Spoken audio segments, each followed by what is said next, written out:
Hello and welcome to Sex in the News. We are the Siegel Brothers. Tonight we want to bring you a couple of new research studies and some news reports. The first one being a new study, groundbreaking, showing that human eggs release chemicals that attract some sperm more than others. We'll then talk about a classic age-old question that guys have been asking for a long time. Is blue balls real? And then we're going to talk a little bit about the relationship between religiosity and the perceived effects of watching porn on one's personal sex life.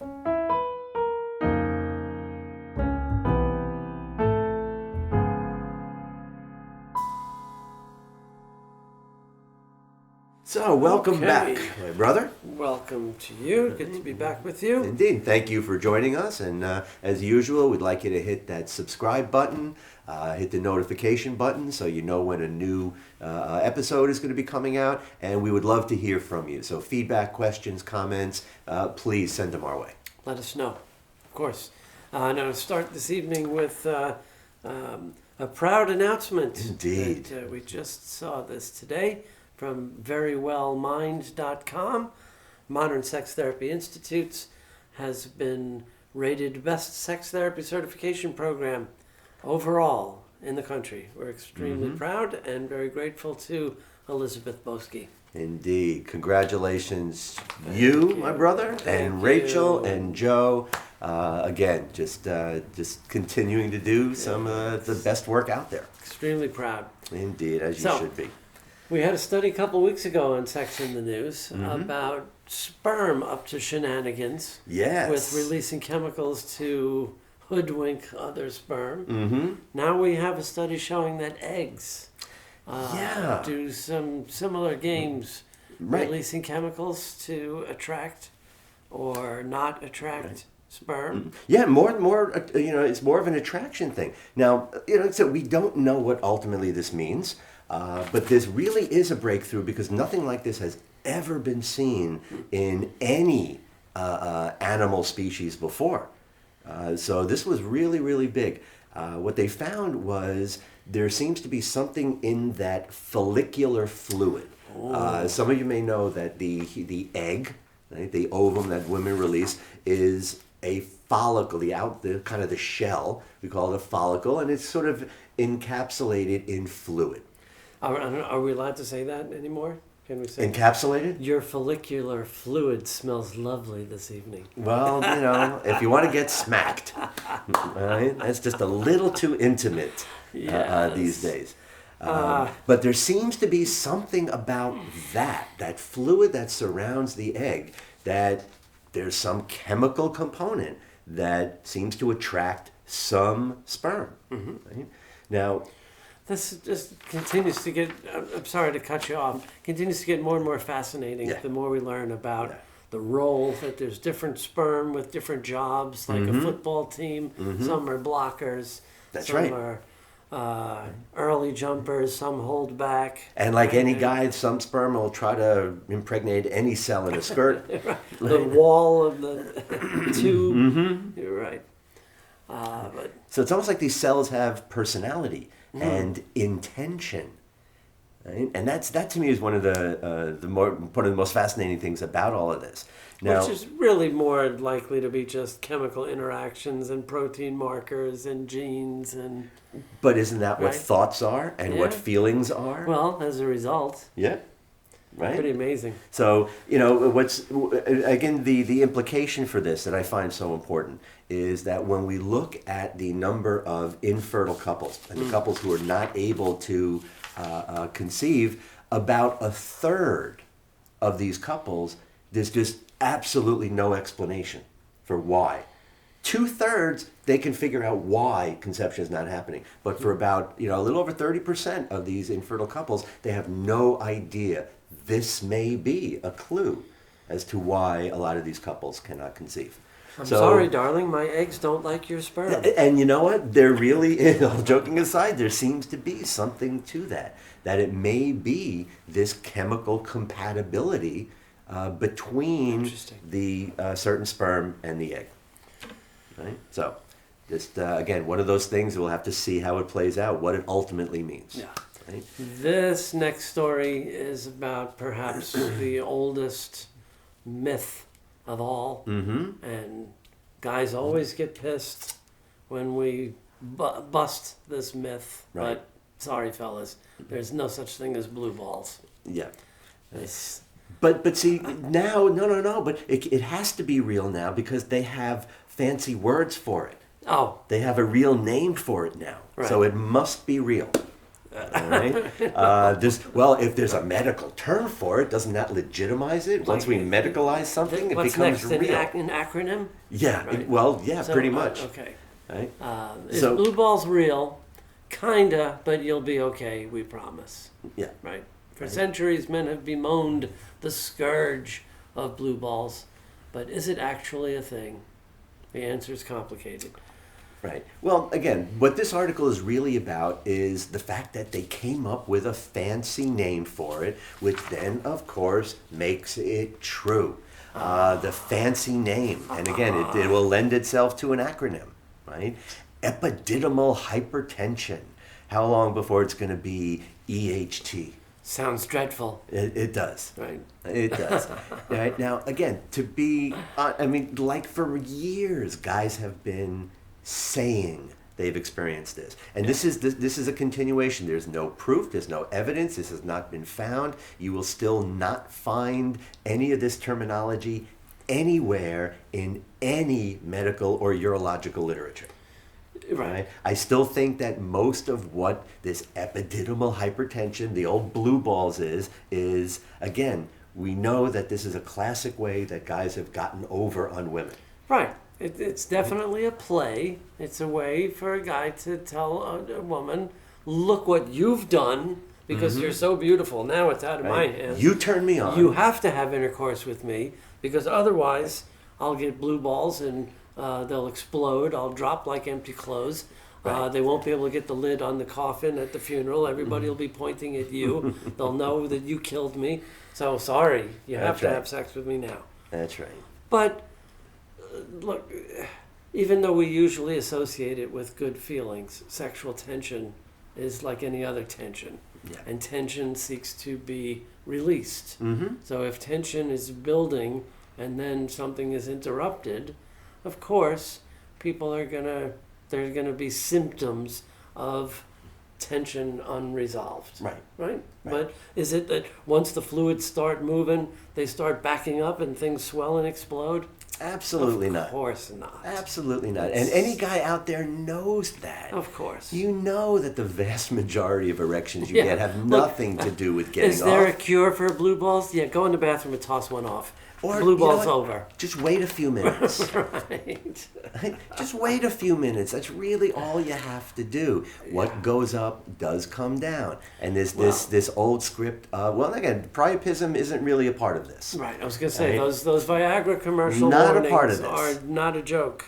Those erections lasting more than 4 hours do need medical attention. That's right. You don't call your ex. But you don't go to see a hooker. That ain't this. this. Exactly. Right. But that's a completely different thing.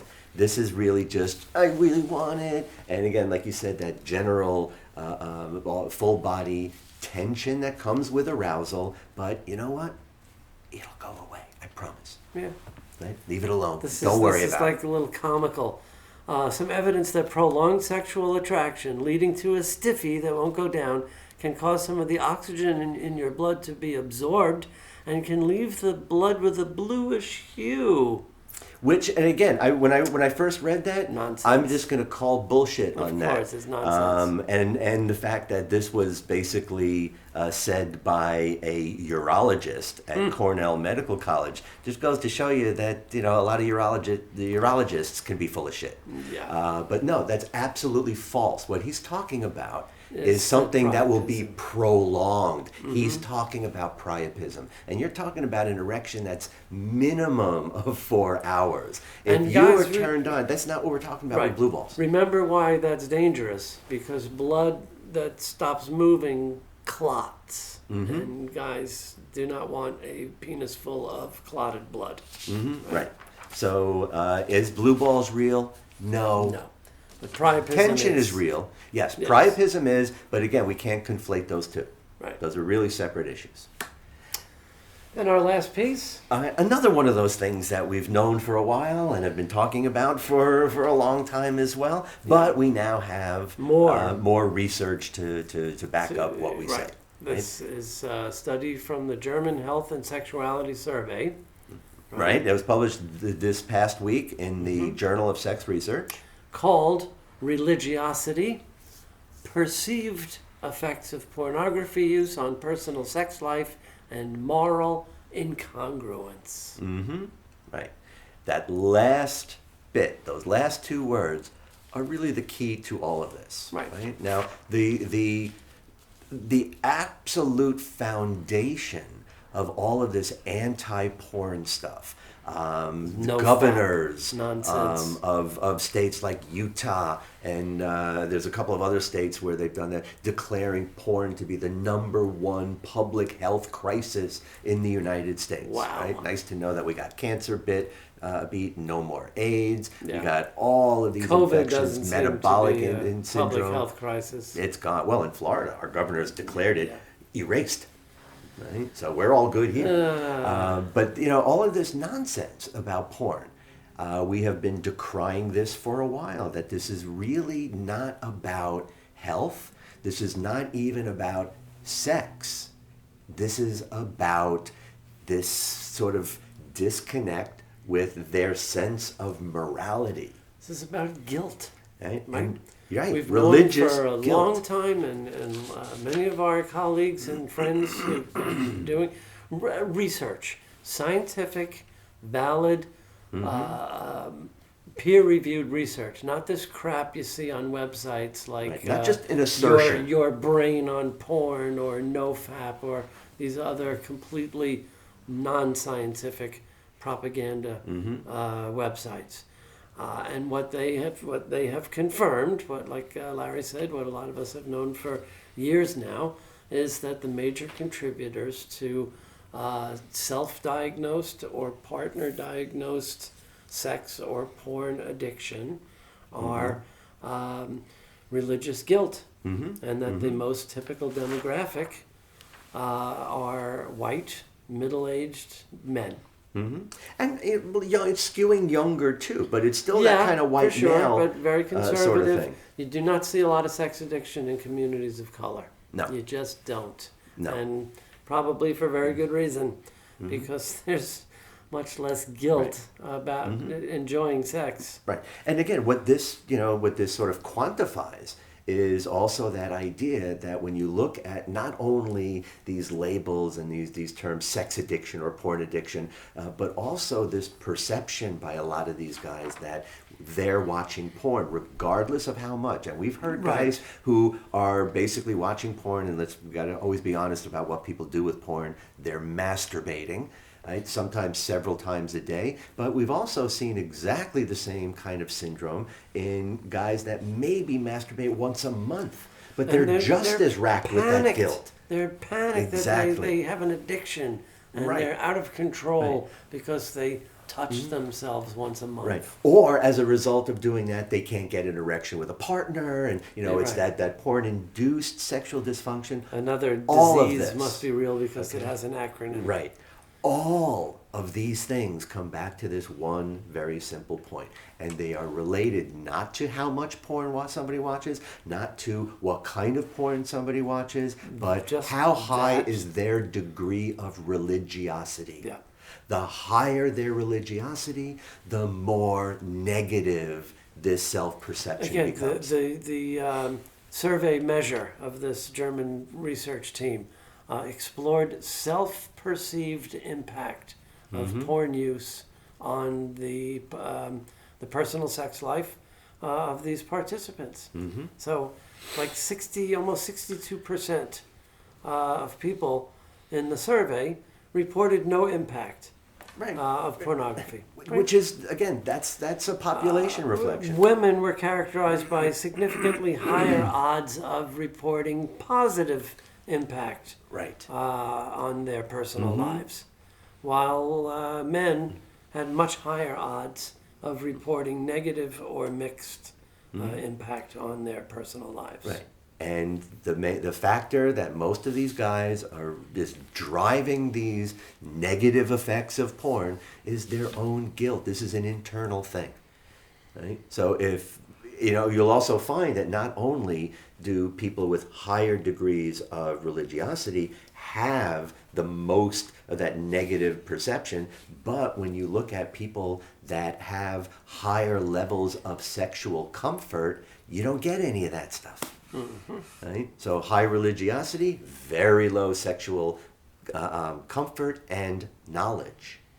Those all kind of go together. And that's really the profile of the sex addiction, the porn addiction, the porn ruined my sex life kind of people. Destroyed my marriage. Right, exactly. So it's rarely about the porn. You did. Right? Yeah. So, even though it's something that may not be groundbreaking, it's good to really see numbers attached to these, right? Have real quantifiable data. Right.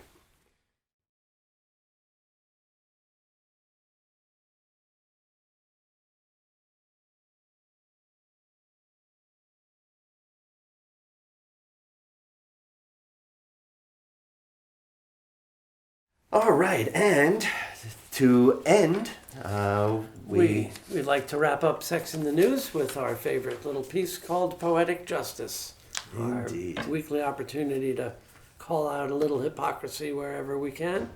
Yeah, and this week we would like to honor somebody more famous than we've described recently. This week we want to give our Poetic Justice nod to Caitlyn Jenner.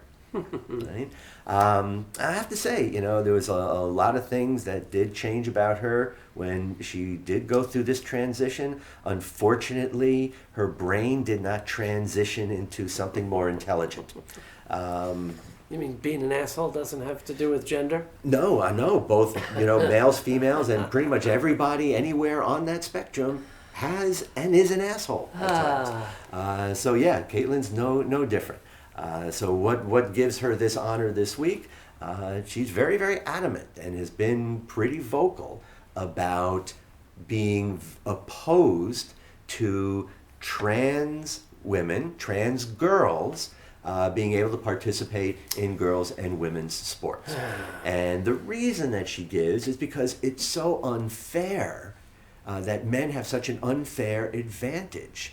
And to me, the biggest hypocrisy in all of that is that somebody like Caitlyn Jenner cannot even see that when you have been not only a male, but a world-class Olympic athlete for 50 years of your life, and then you decide to transition into your true identity, right, as a woman, that's way down the road where changes cannot be reversed. Right. But if we're talking about kids, we're talking about kids as young as 3 years old who are already 10 or 11-year-old that's trying to find their own identity, sexual or otherwise. Right. But again, the point that I'm making there is that even at 3, 4, 5 years old, they already know that. So by the time they are expressing themselves at maybe 10 or 11 years old, most of them have already been kind of living as their identified gender. It's much more with children than we see with adults. So you're talking about, especially if we get over this nonsense about refusing and in some states making it illegal to provide any kind of gender confirmation treatment, hormonal or otherwise. Again, you talk by the time these girls do actually get to adolescence and maybe go to college, right? It's not just college sports that this is talking about, but even peewee sports. There is no male advantage just because they were born male. Again, I like to use as a reference point where Caitlyn Jenner is on this one side, I think totally removed from that, but another famous trans woman that many people might be familiar with is Jazz Jennings, who basically has been living as herself from a very, very young age. Now, you want to tell me that she has any physical advantage over other girls? Right? You know, there's a case that a lot of people, I've even had students ask me about that. There is a transgender female MMA fighter. Yeah. And there was and this was really just bad journalism that caused this. But there was a big uproar because she won a fight, and they described it as she cracked her opponent's skull. And that became fodder to use against her because, see, she's so strong. She knew her own strength. Well, first of all, she doesn't have a great record. Okay, let's be really clear about that. She doesn't have a great record. She's lost a couple of her fights to women. And this cracking the skull is kind of a fight term for anything that happens around. It's very common if you crack the orbital bone, a good punch, and an elbow around the eye. That's what it was. Right? That's not this massive strength. So I think all of this stuff is nonsense. You know, more and more people, these are red herrings. There really is no advantage that these transgender girls have over other girls, especially if we're talking about junior high school, even like college. I say that stupidity, that Mike Huckabee logic in big quotes, that kids are going to do this on purpose. Right. Like a boy's going to dress up to play on the girls' basketball team to kick ass. Mm-hmm. Right, and to hang out in the girls' shower. What do people think? No, what does that say about you, Mike? Yeah. So just high-level hypocrisy. Right. Caitlyn Jenner and Mike Huckabee, too. Yeah, let's throw him in as well. Hypocrites. Indeed. Weekly salute. Right. And that'll do it for this week's Sex in the News.